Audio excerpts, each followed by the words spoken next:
Bom dia, graça e paz. Vamos dar continuidade nos nossos estudos. Hoje quero falar a parte 2 do capítulo 4 do livro de João, o quarto evangelho que estamos estudando. E eu quero dar continuidade a partir do versículo 42, que foi o que eu ministrei até ontem, anteriormente, amém?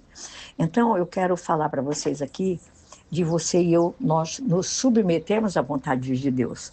Nesse capítulo 4, em João 34, nós vamos ler que o próprio Jesus, né, ele fala assim, ele fala para os discípulos, quando os discípulos o convidam para comer, e ele fala assim, a minha comida é fazer a vontade daquele que me enviou e concluir a sua obra.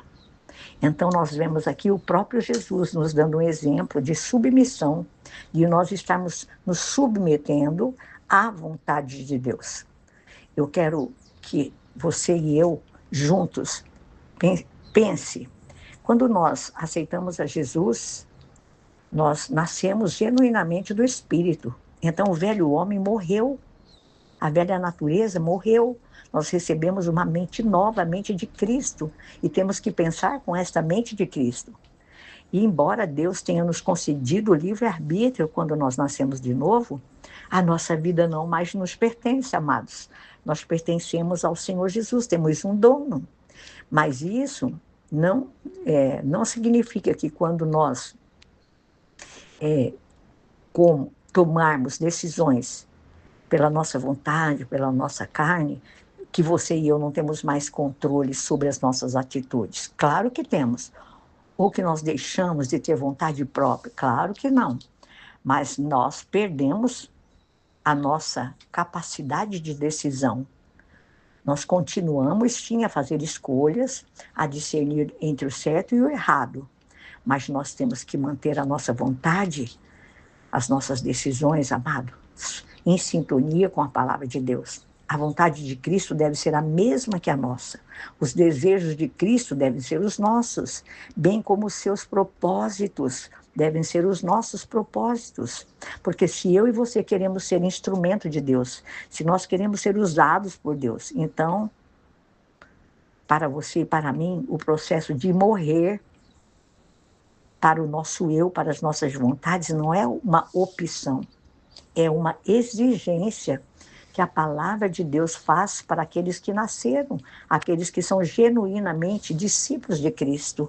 Amém? E eu quero dar continuidade, a partir do verso 42, onde eu já resumi no dia anterior, onde muitos samaritanos creram na palavra de Jesus, creram na evangelização da mulher samaritana.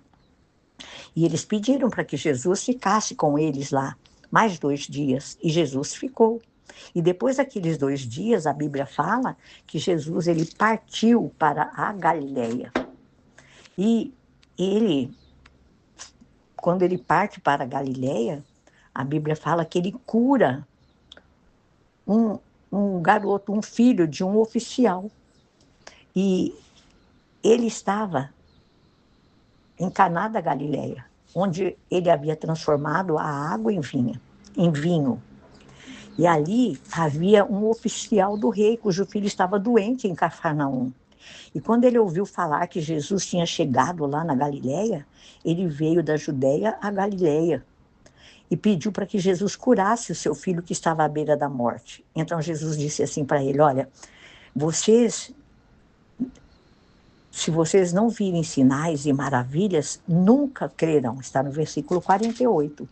Mas o oficial do rei disse, Senhor, vem antes que o meu filho morra.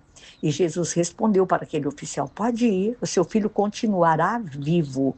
E a Bíblia fala aqui no verso 50, na parte B do versículo, que o homem, o oficial do rei, ele confiou na palavra de Jesus e ele partiu dali tranquilo. E quando ele estava ainda a caminho, diz o texto, que os servos dele vieram ao seu encontro com boas notícias de que o menino estava vivo. E quando aquele oficial do rei perguntou a que horas que o filho tinha melhorado, eles lhe disseram: a febre o deixou ontem, à 1 hora da tarde. Então, esse oficial, o pai desse garoto, constatou que aquela hora havia sido exatamente a hora que Jesus havia dito para ele: o seu filho continuará vivo. E assim todos creram, ele e todos os da sua casa. Então, esse foi o segundo sinal milagroso que Jesus realizou depois que veio da Judéia, né, para a Galiléia. E nós vemos aqui esse garoto sendo restaurado, né? Restaurado totalmente. Mas Jesus, ele lamenta o fato de o povo exigir que ele opere milagres antes deles crerem nele. E nós vemos aqui uma promessa de Jesus para o pai daquele garoto, né? Ele diz: seu filho não, como se ele dissesse assim, estou falando com as minhas próprias palavras, mas é o que está escrito. O seu filho não vai morrer, pode ir, seu filho vai continuar vivo, né? Então, nós vemos que Jesus operou um grande milagre. Além de restaurar o físico daquele garoto, Jesus alcançou toda aquela família, porque o texto fala isso para nós, né? Que assim creram ele e todos os da sua casa. Então, este foi o segundo sinal que Jesus fez lá na Galileia. Em nome de Jesus, amados, eu quero deixar para vocês esse finalzinho do capítulo 4 e quero pedir que vocês leiam, que vocês possam compartilhar com outros, entrar no canal. E eu comecei falando de nós nos submetermos à vontade de Deus. Submeta-se à vontade de Deus. Ah, pastora, como é que eu vou me submeter? De acordo com a palavra de Deus. Você tem dúvida a respeito de alguma situação, de alguma coisa? Você vai perguntar para Jesus, pergunta para o Espírito Santo, fala com ele. Nós vimos aqui explícito, né, essa cura do filho de um oficial, né? E nós vemos o próprio Jesus, ele havia afirmado que nenhum profeta tem honra em sua própria terra. Você, como servos de Deus, como filhos de Deus, busque ao Senhor, busque a palavra de Deus. Buscar Jesus é ter tempo com Ele, é sentar, é ler a Bíblia, é estudar a palavra. E quando você estudar, peça para que Ele fale com você através da palavra escrita. Porque a palavra escrita é a boca de Deus, é a vontade de Deus que fala conosco.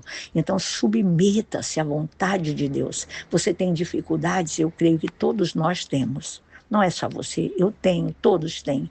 Mas se nós, como aquele oficial, chegou até Jesus e pediu para que ele curasse o seu filho, você e eu temos esta mesma liberdade de entrar na presença de Deus, o Pai, e em nome de Jesus Cristo falar com ele a sua necessidade, aquilo que você precisa vencer, e peça para que o Espírito Santo vença a sua alma, o seu eu, a sua carne. Vamos pedir, Pai, em nome de Jesus, eu oro com os meus irmãos, pedindo ao Senhor que nós tenhamos um espírito de submissão, assim como o próprio Jesus, Senhor, quando ele disse no versículo 34, a minha comida é fazer a vontade daquele que me enviou e concluir a sua obra.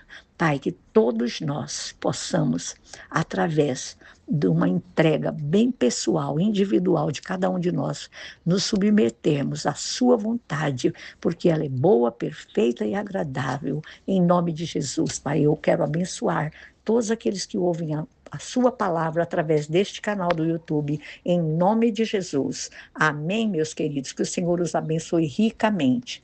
E no próximo capítulo, que é o capítulo 5, nós vamos estudar novamente, resumindo a palavra. Deus abençoe a sua vida.